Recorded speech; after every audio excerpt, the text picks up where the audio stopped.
this edition of the Primetime Newscast on ETV, a confrontation at the weekend between soldiers from Cameroon and those from the Central African Republic leaves cause of present dead and others seriously wounded. And could the chaos between Cameroon and the CARU be as a result of the uncordial relationship between the two countries? We surely shall be talking about that in the second part of this newscast. And also sports football. The national football team reunites with football fans in Cameroon after obtaining their qualification ticket for Brazil. That was during their encounter with Tunisia yesterday. The atmosphere that reigned in some parts of the country in this newscast.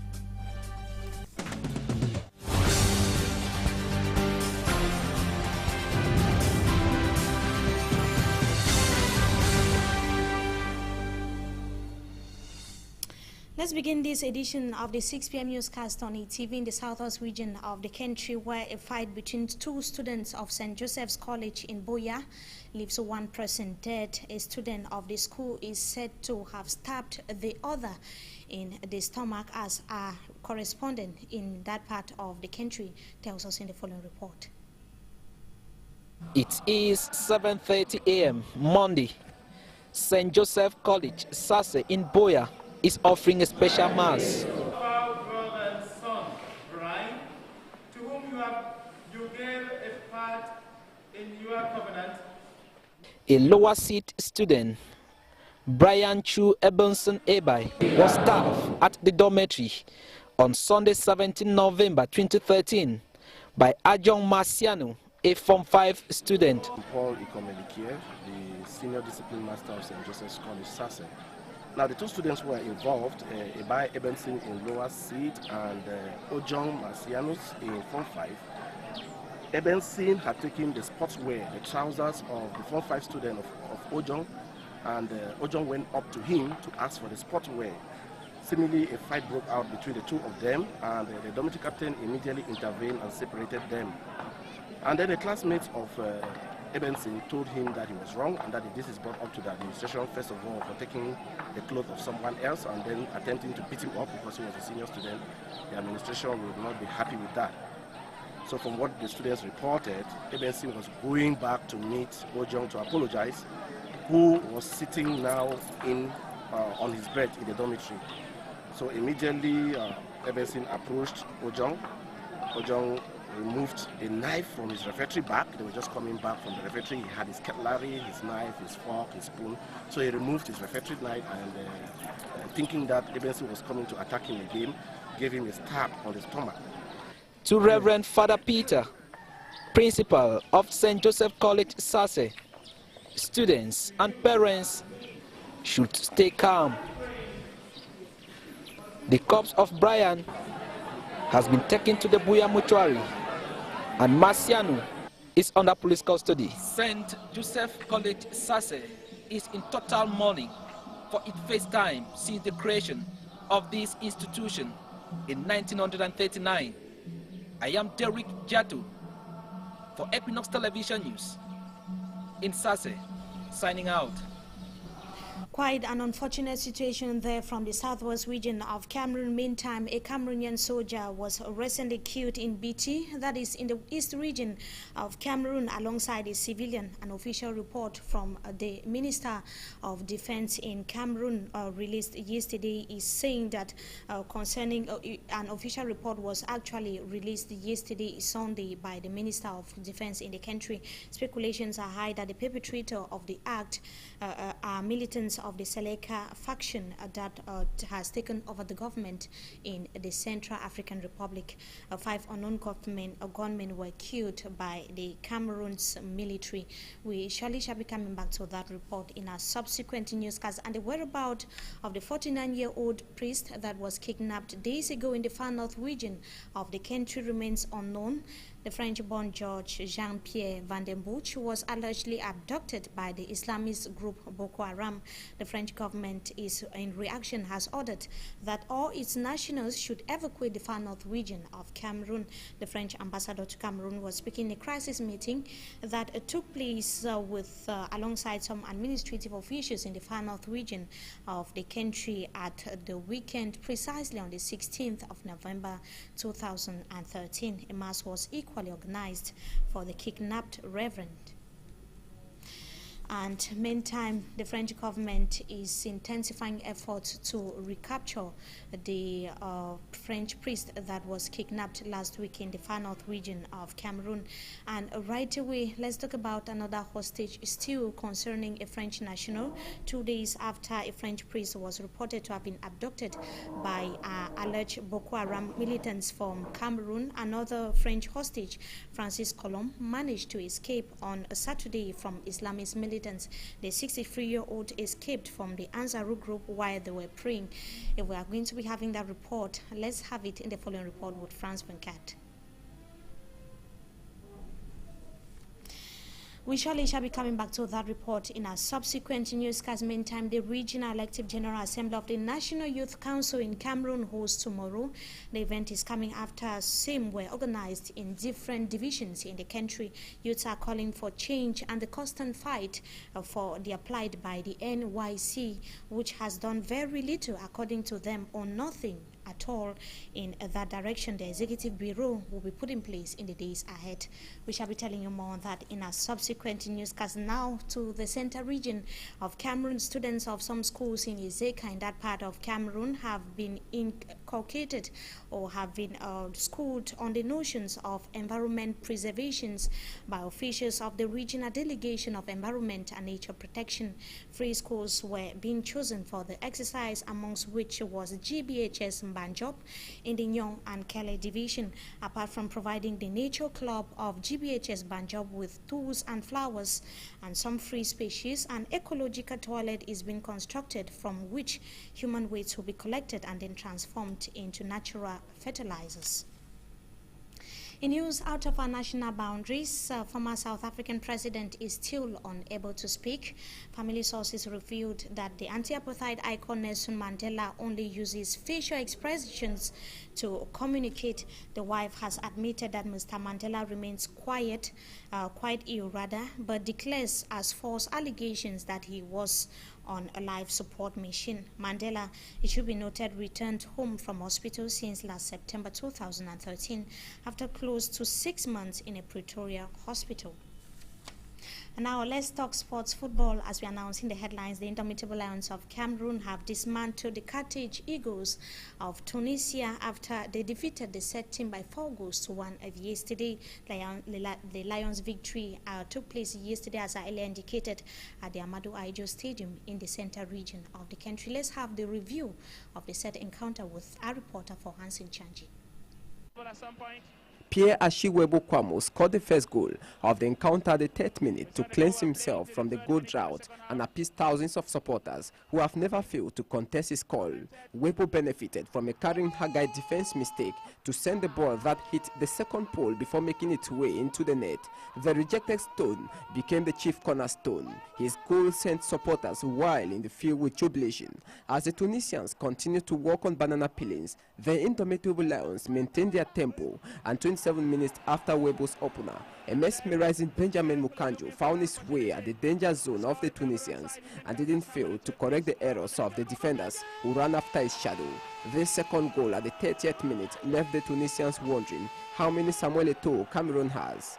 Before the end of the first half, the Indomitable Lions kept mounting pressure on the Carthage Eagles and were even denied a penalty after Mauritian referee gave a deaf ear to protest. At halftime, Cameroon was already 1 leg into Brazil. The Tunisians resumed the second segment, hunting for goals, and finally had their way when Akachi Ahmed gave a long drive that went past Itanji, who crossed him, gathered momentum after this goal, and thus instead awoken the sleeping lion. At the 66th minute, the ever-present Jean de Macoun benefited from an Ekoto corner kick to give a powerful header into the goalpost of Tunisia to change the score sheet 3-1 in favor of Cameroon. That was not all from Jean de Macoun. He came again few minutes to the end of the game by dismantling the defense mechanism of Tunisia to slot the 4th goal for Cameroon. The qualification for Brazil 2014 brings to 7th Cameroon's participation in a World Cup. They make their debut in 1982 in Spain, in 1990 in Italy, 1994 when the US of A hosted the tournament, in 1998 in France, in 2002 when Korea-Japan co-hosted, in 2010 the Rainbow Nation of Nelson Mandela in South Africa, 2014 Indomitable Lions were come to Brazil. A victory, of course, that reunites the national football team with football fans in the country. To some residents in Limbe Southwest region of the country, the victory came as a surprise. Some who could not hide their feelings or their joy said the qualification of the Lions has revived their hope for the national football team. Let's have the details of that report with Alimbe-based correspondent Davis Maimo. Jubilation characterizes the atmosphere.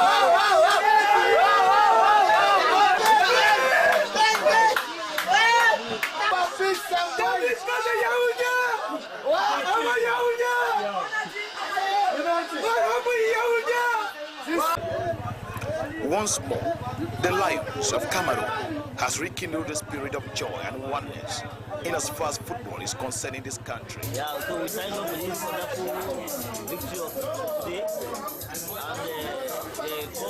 the 4-1 score, marvelous thing. We never knew Cameroon would do a thing like this today. I mean, it's a surprising thing, but we are all happy that Cameroon has survived. Cameroonians continue to express their satisfaction.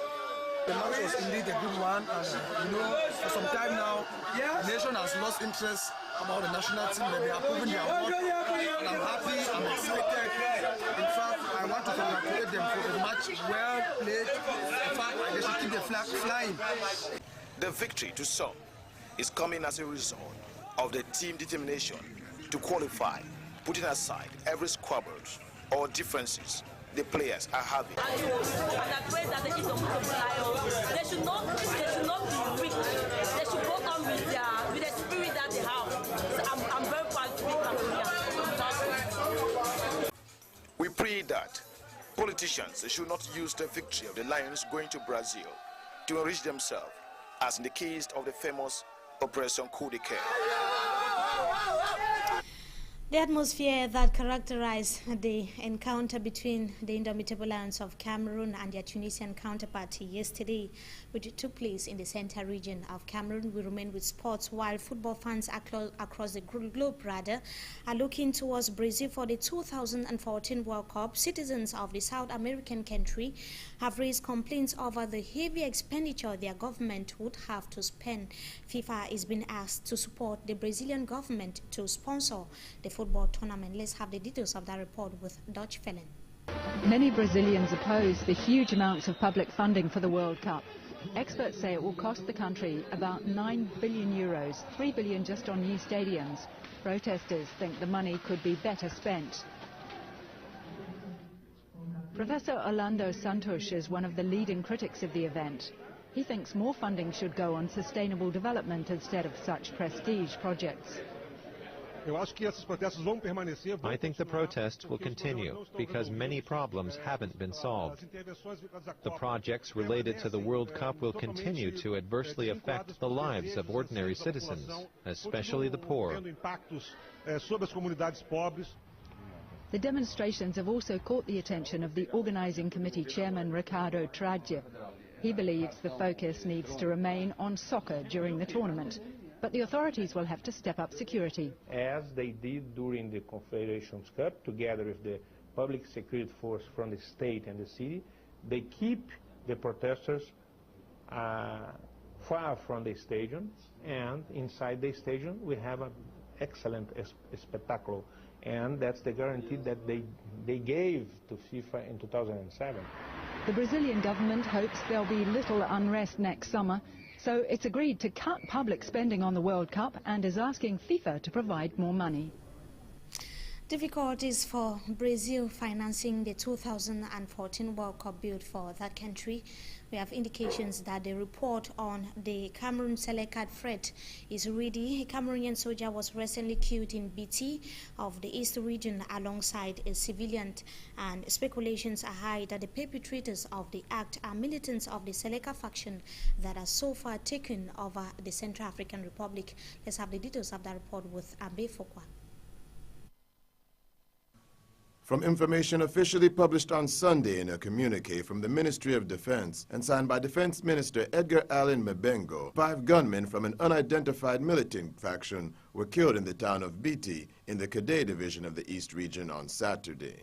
In the exchange, several of the assailants were injured, with a prisoner captured who is currently in the custody of Cameroon's defense forces. The gunmen killed one Cameroonian soldier in the battle, alongside a civilian, before fleeing back to the Central African Republic. Though the affiliation of the attackers has not been officially established, there are valid speculations they may have been part of the Seleka rebel coalition, which overthrew President Francois Bozize on March 22nd. The Seleka leader, Michel Djotodia, was officially installed as president on Sunday. The governor of the East region, Ivaha Didone, closed the borders under his jurisdiction in August after the Cameroonian border police chief of Toktoyo, Felix Ndale Ngando, was killed following an argument with an army lieutenant from the Central African Republic. The lieutenant was a member of the Seleka rebel coalition. After killing Ngando, witnesses say the following week, the Seleka fighters stormed a gendarmerie station and released a fellow fighter who had been detained earlier for not having residency papers. Border relations between Cameroon and the Central African Republic have been becoming constrained, with complaints about fighters from the country targeting border posts and seizing weapons. In May, the Cameroon embassy in the Central African Republic issued a formal protest over the killing of a Cameroonian truck driver by Seleka forces a few kilometers outside the nation's capital of Bangui. Other reports have documented the kidnapping of a Cameroonian policeman stationed at Kent Zoo in March 2013 and the killing of a tax official with a young man in Garoua Bulai in September 2012 by Seleka forces. For the sake of diplomacy, Cameroon's government officials have specifically said the two countries have stable relations, with the incidents being labeled as acts of insubordination by undisciplined Central African Republic soldiers. As the incidents have begun to become frequent, however, and faced with border issues in the far north region resulting from a surging Boko Haram threat and growing international pressure, Cameroon citizens may begin to question if the Ministry of Defense is capable of upholding its role as the protector of the fatherland's national sovereignty. And could the chaos between Cameroon and the Central African Republic be as a result of the uncordial relationship between both countries? And also, how could it affect the diplomatic relations between the country and the CAR? That was supposed to be our subject in the second part of this newscast with our guest, who is an expert in international relations, Mr. Yam Timber Dominic, who unfortunately is not here for the second part of the news. We thank you so much, viewers, for joining us in this edition of the 6 p.m. newscast on ATV. Wishing you a blessed stay in the company of our programs. Good evening to you once again.